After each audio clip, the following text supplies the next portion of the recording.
Hello, everyone, and welcome to episode 10 of the FV010 podcast. We're really excited today because we're talking about a topic that I love. And I love as well. And today's topic is living your life on purpose and taking massive action.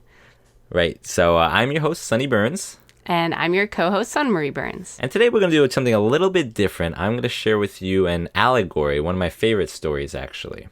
And I think it's very enlightening and a good lead-in to the topics that we're talking about today. So, here's the story, the allegory.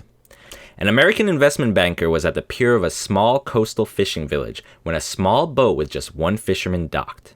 Inside the small boat were several large yellowfin tuna. The American complimented the fisherman on the quality of his fish and asked how long it took to catch them. Only a little while. Why didn't you stay out longer and catch more fish?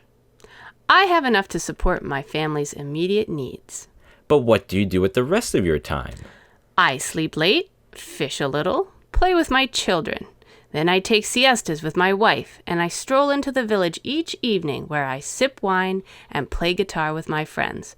I have a full and busy life. Ha! I am a Harvard MBA and could help you. You should spend more time fishing and with the proceeds buy a bigger boat. With those proceeds from the bigger boat, you could buy several boats. Eventually, you would have a fleet of fishing boats. Instead of selling your catch to a middleman, you would sell directly to the processor, eventually opening your own cannery. You would control the product, processing, and distribution. You would need to leave this small coastal fishing village and move to the city, then in the mainland, and then eventually even go to New York City, where you will run your expanding enterprise. But how long will all that take?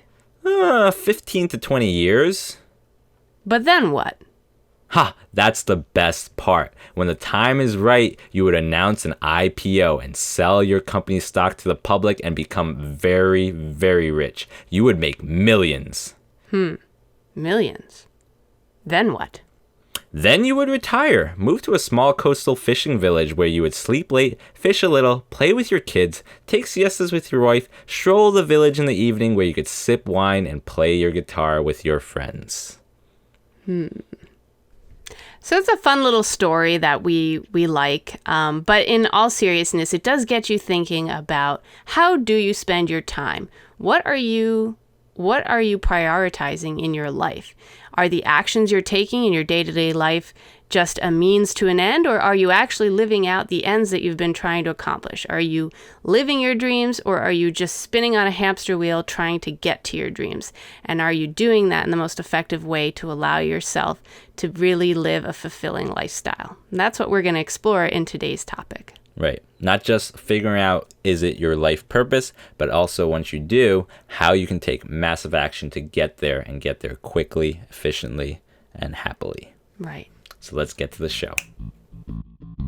You're listening to the FV010 podcast. If you're looking to raise your family with intention, gain financial independence, and live a life of true freedom, you're in the right place.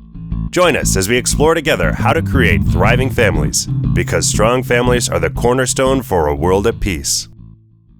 Everyone in this world is struggling to attain happiness and avoid misfortune. People feel happiness when their desires are fulfilled. However, desire gets misconstrued as we go through life, seeing other people's successes, other people's dreams fulfilled, and sometimes adopting their own or idolizing them. And I feel like we kind of lose our reason for being. And I want to share about this Japanese concept called ikigai, which means a reason for being. And it goes into kind of more of a whole purpose reason for who you are, what your purpose is. It talks about what you love, what you are good at, what the world needs, and what you can be paid for. And it combines all four of those elements and teaches you, to try to incorporate all four of those elements. If you do what you love and you do what you're good at, that's your passion. If you do what you love and you do what the world needs, that's a mission. If you do what you can be paid for, but also what the world needs, that's a vocation.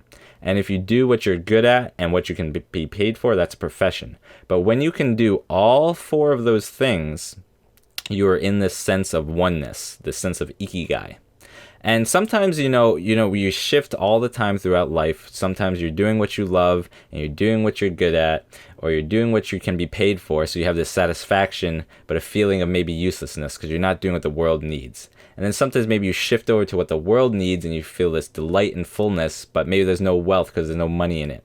Or maybe you're doing what you can be paid for, what the world needs, and what you love. And so you have this excitement, but also some complacency and a sense of uncertainty.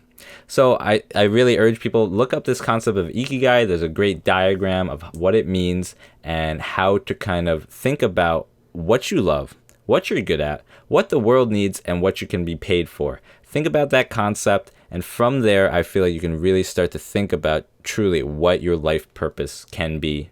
The key is finding the perfect balance of those 4 things in your day-to-day life. If you can get that perfectly balanced, then you're going to be a very well-balanced and satisfied person. So my life purpose is to be a role model with a sound body, no addictions, financial independence, and a strong, loving family that can inspire and empower others to invest in their families.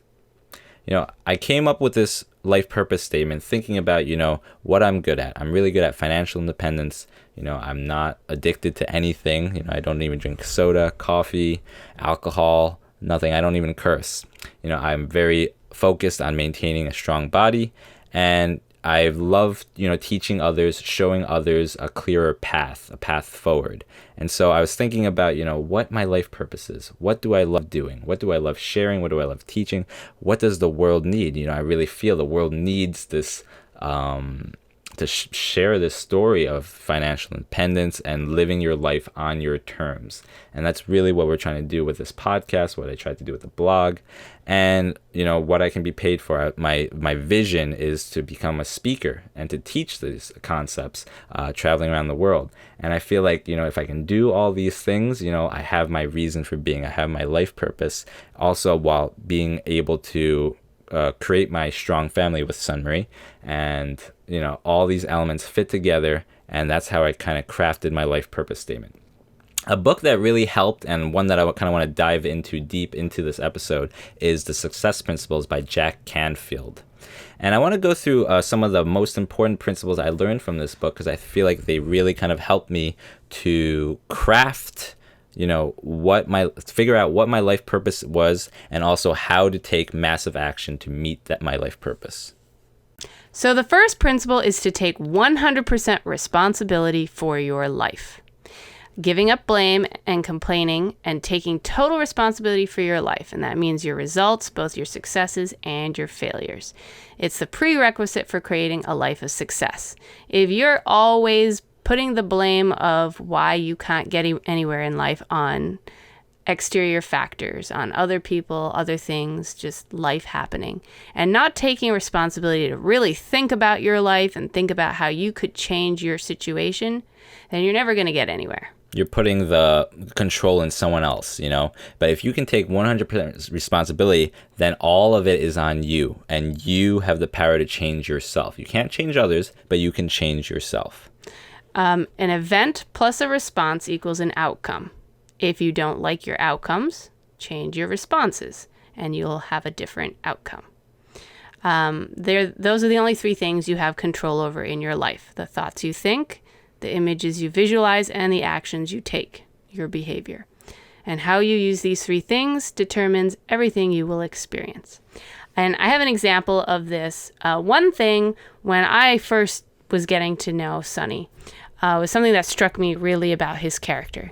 I remember we were on a trip, and we were out, exploring this city, and he had put down his backpack and asked a friend to keep an eye on it while he went to sightsee in a spot, and came back.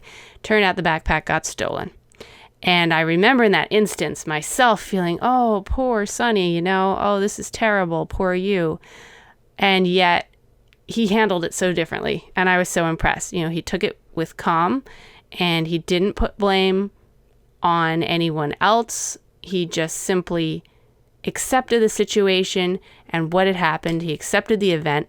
He chose to respond in a way that took action to make sure everything turned out okay. He immediately called all his cards, canceled everything. He wasn't panicked. He was calm, and he took it with this outcome where it didn't faze him, didn't affect him, and he was prepared to make the right decisions in that moment to rectify the situation.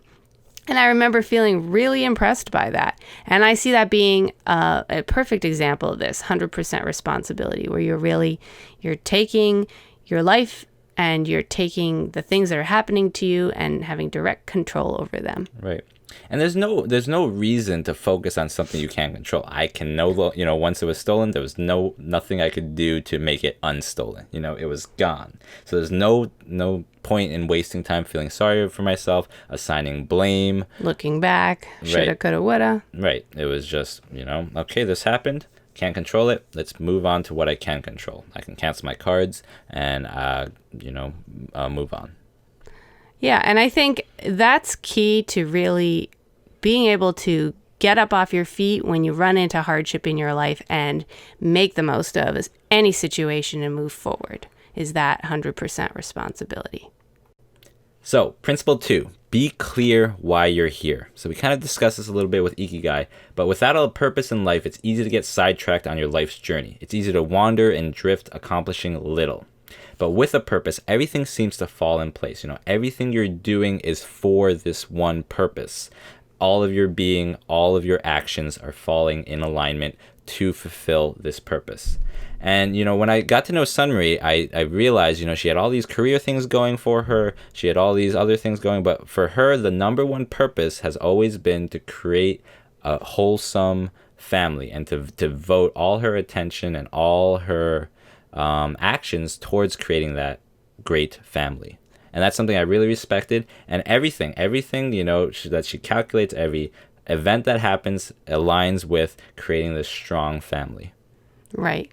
Yeah, I feel like having a vision, regardless of what your vision is, truly knowing what you want out of life, and then generating a life around that is conducive to that lifestyle is so key. Not being distracted in your thoughts and just trying something here, trying something there, hoping it'll lead you to a place where you'll find contentment.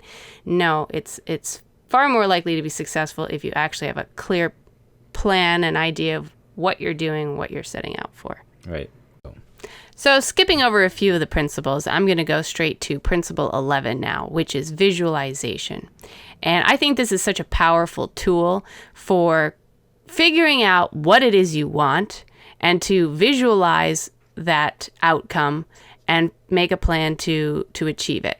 So recently, Sunny and I created our own vision board, partly inspired by this book and by other sources, where we took time together and went and put together a page of images that kind of spelled out what we envisioned our future to look like. And it was very simple. We just opened up a Word doc, went to Google Images and searched, what do we want? Okay, we want 4 kids. Let's find a picture with 4 kids. We want to maintain athletics and go hiking. So let's find a picture about hiking. We love the tropics. Let's find a tropical picture. I want to become more of a speaker. Let's find a picture of me speaking or of speaking. We want to bicycle across the country. Let's find a picture of bicycles. We do eventually want a minivan. Let's find a picture of a minivan. And we just put it all in this vision board, which I then later printed and we posted around the house so that we can stare at and, constantly think about what we want to build. And, it starts with the mind. You start building that vision with your mind, with your thoughts, and then you start realizing it with your actions. And if it's something that you have right there in front of you, on your refrigerator, in a place that you walk by every day, it's something that you're going to constantly be reminded of and therefore constantly be giving thought towards. And it really helps you create a focused mindset of where am I going and what am I trying to do in this life? Where do I want to be? What do I want to become?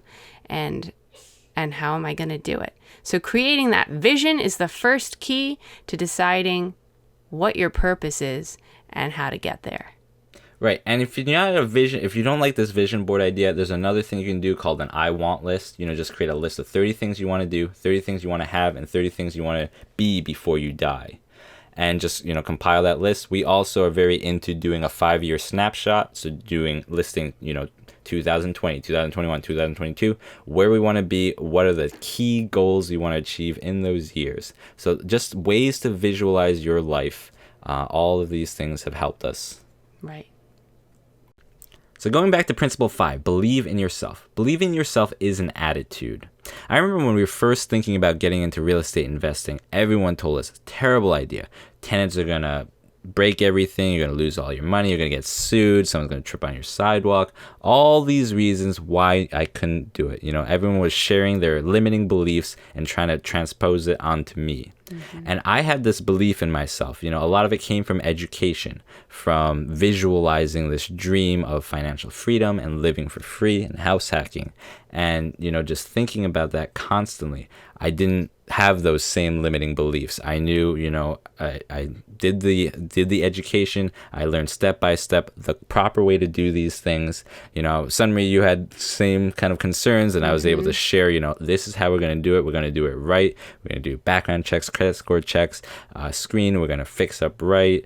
And, through my vision, through believing in myself, I think I was able to get you to be a believer. And that's how we got buy-in to actually start on this path towards our dreams and buying our first rental property. Right. And it's just having that fortitude, really believing that you are capable of the vision you're creating. And regardless of naysayers or anything that may come into your mind about, oh, I'm just too little to achieve this grand dream of mine, just pushing that out of your mind or putting it in its proper place where it's there. We all have these negative self-talks or limiting beliefs, but, acknowledging them, putting them in their place, and then moving forward, and truly believing in yourself and staying fortified in that. That's what really makes successful people successful, because they're able to stick to their beliefs in themselves. Right. And once you make a habit of this and you develop this resilience of never accepting failure and, continually working at it until you succeed, then you have, this really strong fortitude, this strong drive or strong belief in yourself. Now I feel like even though I'm pretty young, I'm only 28, and I work with a lot of older people, I feel like I have so much self-confidence, and that gets seen, and it definitely gets me moving up faster. Right. Principle 6 is the law of attraction. The law of attraction states that we attract into our lives what we focus on. And I think that is absolutely true. And I've seen many instances in my own life where I've experienced it. For example, I wake up one morning and I got a headache and I'm not feeling great and I'm just not ready to greet the day. And I kind of begrudgingly go for it. I'm like, oh, this is going to be a terrible day. And I find that in direct correlation to that attitude that I'm carrying with me into my day, it's being reflected back at me by all the people I interact with. All of a sudden, the people I meet are not as nice to me as they should have been. And my kids are not as cooperative as they should have been. And all of a sudden, all of this negative attitude just comes right back at me. And it's because that's what I'm focusing on. Whereas, I approach my day from a much more positive place of greeting the day and being glad for what we're going to go forward with. The day all of a sudden takes on a positive energy. And I think that is totally valid and a very important thing to acknowledge in your life is the attitudes that you're bringing forward and what you're focusing on are going to come back to you. Right. You focus on negativity is going to come into your life more and more and more. Right. And whatever you focus on is what you're going to bring in. So make sure when you're visualizing, you're not visualizing anything negative. You have to visualize what you truly want to bring into your life because it will manifest.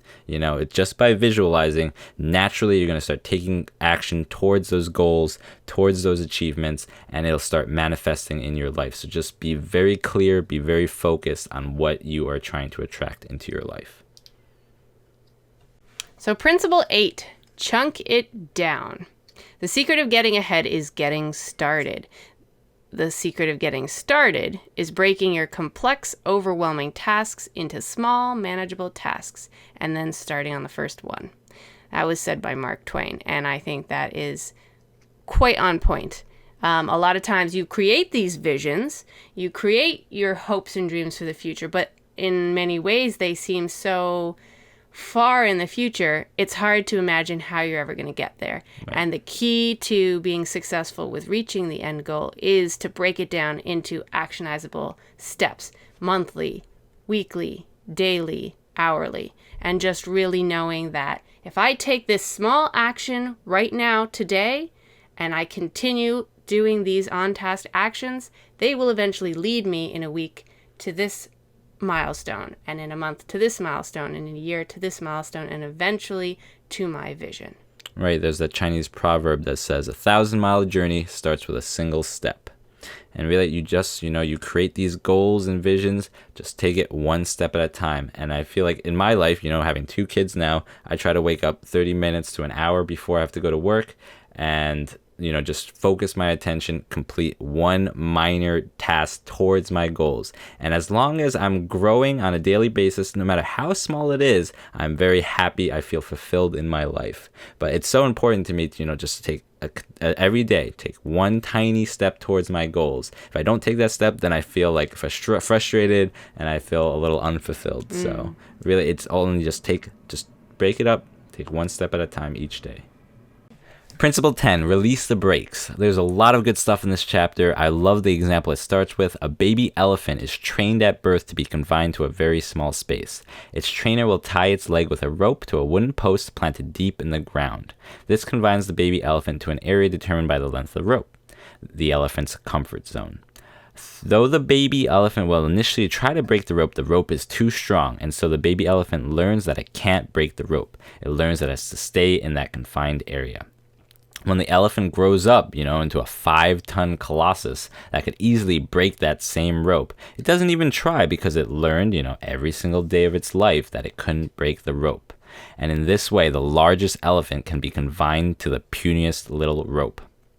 So I felt like this is such an important, example, thinking about our own, our own upbringings and our own limiting beliefs that we've kind of attached ourselves to. We can't do this because this happened in my life at one point. We can't do this. And once you can release the brakes and break free from these things that are just slowing you down, your potential is limitless. Principle 15, experience your fear and take action anyway. There's always going to be fear in anything you do. It's a natural response that we have, and it's a signal for us to stay alert and cautious. But the concern is when your fears cripple you from achieving your visions. And I think that is very common, paralysis of whatever it is that you're setting yourself out to do, because the fear just overtakes you and you can't make that first action step. So acknowledging your fear, acknowledging that it's there and it exists, but then putting it in its place and taking action anyway.